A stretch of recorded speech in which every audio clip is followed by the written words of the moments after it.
You're listening to a podcast from 702 and Cape Talk. 702 and Cape Talk. The Naked Scientist. 18 minutes to 10 o'clock. Good morning to you, Chris. Thank you for joining us. Hey, good morning, Reedy. Hi, everybody. Thank you. From yesterday, I was inundated with tweets. I mean, in between the commentary about the State of the Nation address, which happened here in South Africa last night, many people did not miss the news, and they've been dying to hear your take on the discovery of gravitational waves.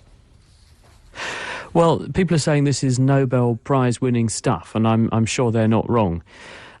This is a theory that goes back to Einstein.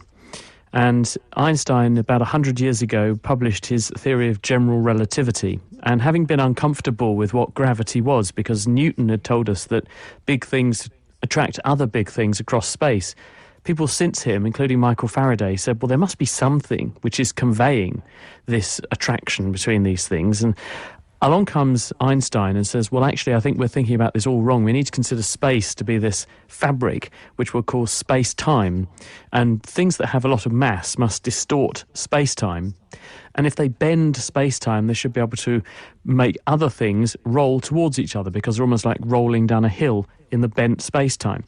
But the other thing that Einstein said was, well, if you've got this fabric of space-time and something big from a gravitational perspective happens in space-time, it should create ripples that will spread out through space-time, and they should effectively carry a signature of what that event was, and they should also be detectable, and they should ripple through space at the speed of light. Now, people since have been looking for these things, and they've not really had any way to detect them effectively, but now this week scientists at LIGO, which is it's the Interferometry Observatory in America, effectively what they're doing is bouncing laser beams. They take a laser beam, they split the beam and put it down two arms of a very long V. Each arm is a couple of kilometres long, and the light goes along the arm, bounces off mirrors at the other end of the arm and comes back to where it started. If the two light waves arrive back exactly where they started at exactly the same time, they cancel each other out. If, on the other hand, some gravitational waves have come through, they have distorted the space that the path of light is passing through. The light will take slightly longer or less long to make its journey, so it will arrive back at the start point before the beam in the other arm of the V, and as a result the two light waves will no longer cancel out and you'll get a little signal. And that this week is what scientists say they have discovered, and this relates to a couple of black holes bashing into each other and merging to make one massive, massive, massive black hole about 1.3 billion light years ago. And so that's light. The gravitational waves have been spreading across space ever since, and these researchers at LIGO have managed to detect them. And this proves that Einstein was right. It proves theories about gravitational waves originating from black holes are right. And it also ushers in a whole new era of doing astronomy, because now we can interrogate the universe and see events and understand events happening way back in history and all over the universe in a way that doesn't involve light waves. And this is the really exciting thing, that you've now got a new way to understand the universe around us, because light doesn't go through things like the Earth, but gravitational waves will. So we'll be able to understand a lot more and about space's rich tapestry from this confirmation this week. I'm also fascinated by the LIGO. Is that how you say it? I mean, what is it that makes it the most sophisticated detector, Chris, and what else can it do? Well, as I've explained, this is an interferometry device. What does that mean? Sorry. It's an advanced laser interferometry gravitational observatory, which is why they call it LIGO. Okay. The idea, this is a purpose-built experiment to detect gravitational waves.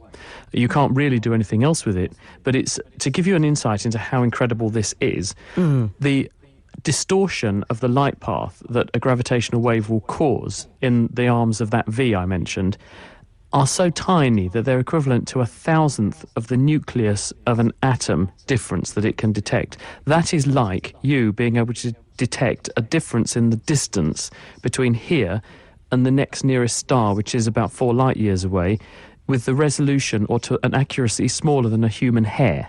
Okay. So this is an incredible piece of engineering, just to make it work. And the fact that they've now got these results, and actually quite funnily enough, if you read the commentaries on this, they turned the machine on and immediately started seeing data, and they thought something must be wrong because the results that came in, the signatures they were picking up off the machine looked so perfect that someone thought it must be some kind of test signal or something. So they then spent months checking that what they were seeing was the real deal, and of course it is, and so congratulations to them.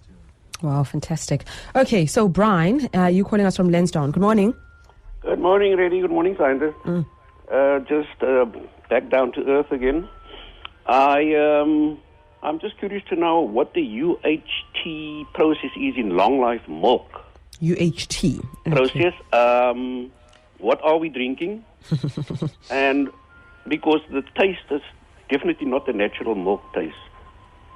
Yeah, good question. What are we drinking? The answer, Brian, is it's heated to a higher temperature. When you pasteurize something, what Pasteur discovered is that you heat something to a high enough temperature, 60-something degrees, sufficiently quickly that you don't denature the proteins in the milk and as a result distort the flavour, texture and taste too much, but you do denature the microorganisms and destroy them. When you heat the milk to a much higher temperature, you destroy the microorganisms' viability and any of the other chemicals that might break down the milk. But in the process, you also do change the structure of the proteins a little bit. Milk has obviously got a lot of protein in it, and because temperature affects the structure of proteins, you rearrange some of those proteins a bit when you heat them. No different to cooking, really, and that's why food tastes different when it's fresh, raw, compared with when it's been cooked.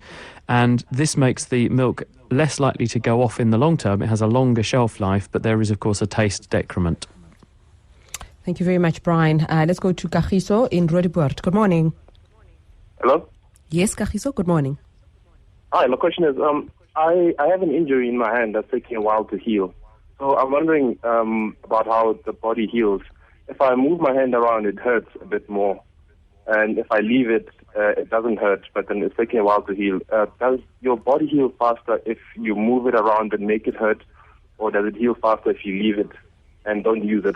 I'll listen on the visit. That's a great question, especially for athletes. It is a great question. Do you exercise the injured part just to keep it warm and going, or you just leave it and let time do its thing? The answer is it depends, and both may be true under certain circumstances. On the one hand, if you've got some kind of orthopedic injury like a broken bone, then you can argue that exercising this is probably going to be a bad idea, because what needs to happen is the broken bone ends need to knit together because new bone has to grow to fill in the broken gaps between the bones and then remodel itself to be really strong. This takes time, and if you move the bone around, then it interrupts that process, which is why a plaster cast is usually applied to big broken bones to stabilise them, support them and stop them moving, hold them in position while that healing process happens. On the other hand, as anyone who's ever had to wear a plaster cast knows, you get really stiff in your joints that aren't being moved, and your muscles become incredibly weak because you don't use them. You get disuse atrophy. And this is a downside of having to immobilise something.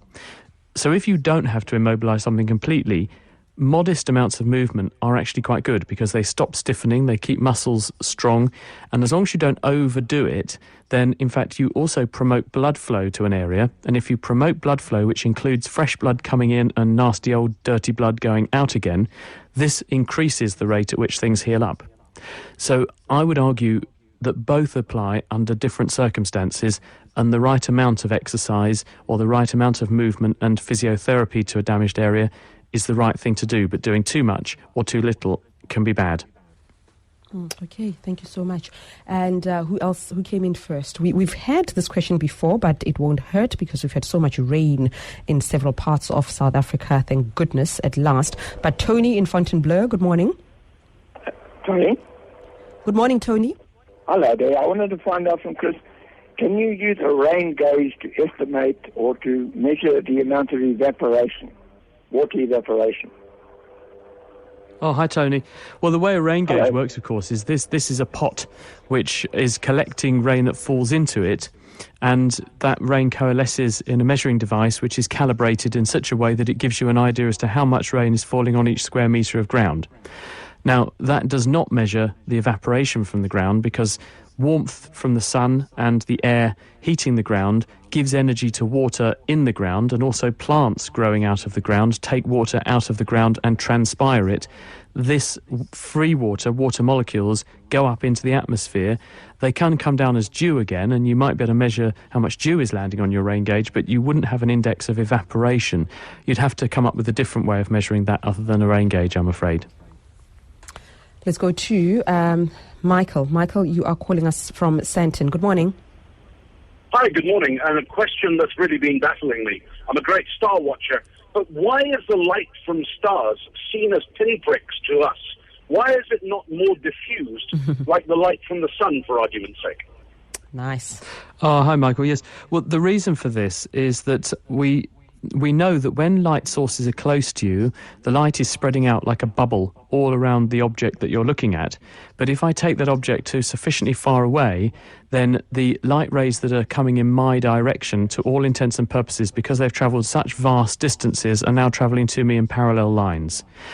If I were to go closer to that star, it would look like our sun in the sky with a giant ball of radiation spreading out in all directions. But from a great distance, only a small number of those light rays, relatively speaking, are coming in this direction. And so over those vast distances, the ones that are interacting with us can be considered to be travelling parallel to each other, and therefore you're not seeing something that's spreading out in that way. Okay, and Carl in Boksburg. Good morning. Morning, how are you guys? We good, Carl? Your question? I'd like to know if swimming in a salt-chlorinated swimming pool has an impact on dehydrating your body if you're training for long periods versus swimming in a normal chlorinated pool. Oh, hi, Carl. Well, the answer is your skin is a really excellent barrier. And the skin keeps the inside of your body as you and the outside world outside of you. And although you sweat across your skin to lose temperature, the sweating is not going to be greatly affected by the thing you're swimming through. If you're in water, then it's not going to make a huge amount of difference. So therefore, I would argue it probably will make very little difference to your body composition, whether or not you swim in the sea, whether you swim in a salt chlorinated bath, swimming pool, or just a normal freshwater swimming pool. It's not going to make a huge amount of difference. Swimming, if you do vigorous swimming, is a very high level of exertion. You burn off 500 calories an hour to 700 calories an hour if you swim really, really hard. And that's going to burn a lot of energy, make you very hot, and especially if the water's warm. And so you will be losing heat to the surroundings. You'll be losing water through breathing very hard to the surroundings. You may even amazingly sweat a little bit, and therefore you're going to dehydrate anyway. But at the same time, you're burning off lots of sugars, so you're going to make lots of water inside your body. So you will probably end up needing a drink afterwards, but it probably won't matter what you've been swimming through, up to a point. Let's go to Jessica. Jessica in Sandton. Good morning. Morning to you both. I just wanted to ask you, I started running, and I think I probably pushed it too hard too quickly, and I developed shin splints. And I had a friend of mine who's a chiropractor, and she said, you know, I should immediately stop running, I should rest it until they're gone. And then I started running again, and I've been kind of, you know, doing it pretty slowly on a treadmill, you know, progressively picking up the pace and the time that I'm running. So my question is basically, am I going to be doing damage by running? It seems to be getting better. I'm strapping it, and it seems to be getting better. So I just want to make sure I'm not going to be doing any damage. Oh, hi, Jessica. I had this. I used to go and do a sort of reedy clabby and do daft things like half marathons and stuff like that. And I got this. And these shin splints, they are where the tendons insert into the periosteum, which is the tough fibrous layer around your bones, and repetitive shocks slowly effectively tear some of the fibres at the insertion points out of the bone, and they cause a reaction underneath the periosteum to grow and repair, and that causes that bulge and swelling that you get that's also painful, because whenever you damage something you release various inflammatory chemicals, one effect of which, apart from promoting repair, is to promote pain, to warn you that there's a problem. Now, this is directly proportional to the level of impact that you're subjecting yourself to.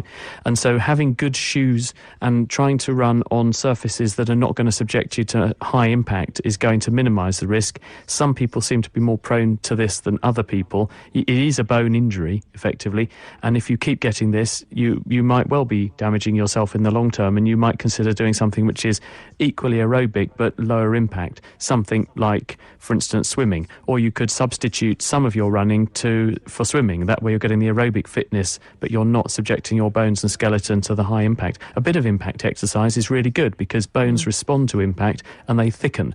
One of the stimuli that keeps bones strong, especially in women, this is important because once women go past the menopause, I'm not saying anything about your age, Jessica, but once women go past the menopause, estrogen levels fall, and estrogen promotes bone density, and so bones do begin to thin, and bone shock or impact exercise keeps bones strong. So it is a good thing to do, but up to a point. Don't overdo it. Yeah, and every time I go to the chemist to get something for an injury or shin splits, the first thing they say is all runners are stupid. You're injured, you just want something to make you feel better for the moment, and you'll be back on the road before you should be back on the road. So you need to make a call, Jessica, when it comes to that. When it gets addictive, it just really is like that. You can't do. But Chris, is there a moment where you get used to the pain? You know, like if you're going to do that kind of impact exercise, there'll always be a niggle. At least that's what we say when you train for comrades. There's never a day where you're training and there isn't some part of the body or your legs that's a bit sore or out of, that doesn't function normally. But you kind of get on with it, you know. Does your body adjust? Each to their own, I think. Each to their own. But I think what I say, I think is reasonable in the sense that what you're going for is the enjoyment. I mean, if there's no point in doing these things if you don't enjoy them, and if it's hell to be healthy, then just don't do it. Find something that's less hell. Yeah. And equivalently healthy. And swimming is good because swimming means that you burn off lots of calories. It's also fun. It means that you don't subject your skeleton to these sorts of things, and therefore you can derive health benefits and take exercise without some of the negatives. But equally, as I say, there is this bone growth promoting effect, and therefore a little bit of impact exercise is good. But if you are getting symptoms, if something's beginning to really hurt, the usual adage with anything is, if this is really hurting, then maybe consider your technique or change it a bit, because something might be off kilter. Indeed. Chris, have a lovely weekend. Chat next week. Thank you. I shall do my best, and happy Valentine's Day for the weekend, Reedy. I can't wait for my card and roses to turn up, as I crave from you every year. So I'm hoping that this year will be the big one. Ouch! Go away. Take care.